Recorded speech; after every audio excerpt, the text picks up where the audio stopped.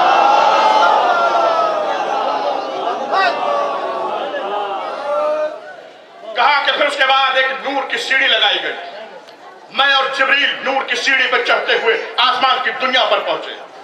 کہ جب ہم پہلے آسمان پر پہنچے تو جبریل نے دق الباب کیا. اندر سے آواز آئی کون؟ کہ باہر نکلو نبی آخر آئے. فرشتے نے نور کا دروازہ کھولا, مجھے سلام کیا, مصافحہ کیا, پھر اندر چلا گیا. کہ پھر ہم دوسرے آسمان پر پہنچے, وہاں بھی جبریل نے دق الباب کیا. اندر سے آواز آئی کون؟ کہ باہر نکلو نبی آخر آئے ہیں. فرشتے نے نور کا دروازہ کھولا, مجھے سلام کیا, مصافحہ کیا, پھر اندر چلا گیا. کہ جب ہم تیسرے آسمان پر پہنچے تو ہم نے دیکھا ایک عظیم فرشتہ بیٹھا ہوا, اس کے سامنے رجسٹر رکھے ہوئے تھے, حساب و کتاب میں مشغول تھا. جبریل نے اسے ڈانٹ کے کہا کہ تمہاری نظر نبی آخر پر نہیں پڑی, تم نے پیغمبر کا احترام نہیں کیا. فوراً ہاتھوں کو جوڑ کے کھڑا ہو گیا, سرکار گستاخی معاف ہو, تعظیم کرنے میں تاخیر ہو گئی. سرکار ملک الموت کہتے ہیں مجھے, اسرائیل نام ہے میرا, میری ڈیوٹی سخت ہے, میں روحیں قبض کرتا ہوں لمحے میں, چیٹی سے لے کے ہاتھی تک, جن سے لے کے بشر تک. اچھا سرکار میرا ایک کام ہے آپ سے. پیغمبر نے فرمایا بتا کیا کام ہے تیرا؟ کہ سرکار جب دوبارہ واپسی پر زمین پر جائیے گا, اب میں دیکھوں گا کتنے علی والے بیٹھے ہیں یہاں, کہ سرکار جب دوبارہ واپسی پر, کون کہہ رہا ہے؟ اسرائیل ملک الموت. سرکار جب دوبارہ زمین پر جائیے گا تو علی کو میرا سلام کہہ دیجئے گا.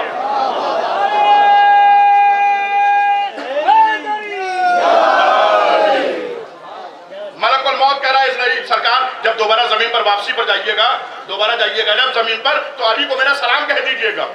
سب کچھ جانتے تھے پیغمبر, ہم جیسوں کو بات پہنچانا تھی کہ ہم تک بات پہنچ جائے. پوچھا کہ تو علی کو کیسے جانتا ہے, تو علی کو کیسے پہچانتا ہے؟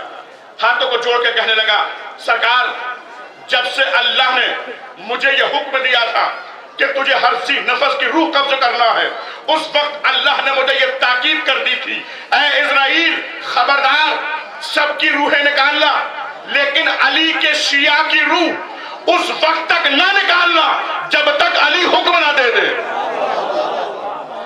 معلوم ہوا کہ موت اس وقت تک آ ہی نہیں سکتی جب تک علی نہ چاہے. تو پھر موت سے ڈرنا کیا, موت سے بھاگنا کیا؟ کیا سلیمان نبی کا واقعہ نہیں سنا؟ کتنا مشہور واقعہ ہے. سلیمان نبی کی حکومت تھی, جن اور انس پر, چرند اور پرند پر کوئی بھی پرندہ سلیمان نبی کی اجازت کے بغیر کہیں جا نہیں سکتا تھا. جب سلیمان نبی گھر سے باہر نکلتے تھے تو تمام پرندے پروں کو پھیلا کے سایہ کرتے تھے. سورج کی کرنیں سلیمان نبی کے دامن پہ نہیں پڑتی تھی. ایک دن سلیمان نبی گھر سے نکلے, تمام پرندوں نے پروں کو پھیلا کے سایہ کیا. ابھی کچھ دور چلے تھے کہ سورج کی ایک کرن سلیمان نبی کے دامن پہ آ کے پڑی. سلیمان نبی نے سر کو اٹھا کے دیکھا تو ایک پرندے کی جگہ خالی تھی. معلوم ہوا کہ ہدہد پرندہ غائب ہے. سلیمان نبی غصے میں آ گئے, غضبناک ہو گئے کہ کہا گیا میری بغیر اجازت کے, آنے دو اسے. جب ہدہد پرندہ آیا تو سلیمان نبی نے اسے ڈانٹ کے کہا غضبناک ہو کر کہ بغیر میری اجازت کے کہا گیا تھا, بتا تیری غیر حاضری کی وجہ کیا ہے, ورنہ میں تجھے قتل کر دوں گا, ذبح کر دوں گا. بس جیسے یہ کہا تو اس ہدہد پرندے نے کہا سلیمان نبی بن کے غیر حاضری کی وجہ پوچھیے, بادشاہ بن کے نہ پوچھیے. آپ کے اندر وہ قدرت ہی نہیں ہے, آپ کے اندر وہ طاقت ہی نہیں ہے کہ آپ مجھے قتل کر دیں, آپ مجھے ذبح کر دیں. سلیمان نبی کو غصے میں بھی ہنسی آ گئی کہ اتنا چھوٹا سا پرندہ اور میری حکومت ہے جن اور انس پر اور تمام پرندوں پر, اور یہ کہہ رہا کہ تم مجھے قتل نہیں کر سکتے, ذبح نہیں کر سکتے. سلیمان نبی نے کہا اگر ابھی میں چاہوں تو تجھے قتل کر سکتا ہوں, اور تو کہہ رہا کہ تم مجھے قتل نہیں کر سکتے. آخر کس فرقے میں کہہ رہا ہے کہ تم مجھے قتل نہیں کر سکتے؟ اس ہدہد پرندے نے اپنے پروں کو کھولا اور کھولنے کے بعد کہا جا سلیمان نبی ذرا میرے پروں کی طرف دیکھیے, اللہ نے نورانی قلم سے میرے پروں پر علی کا نام لکھ دیا ہے.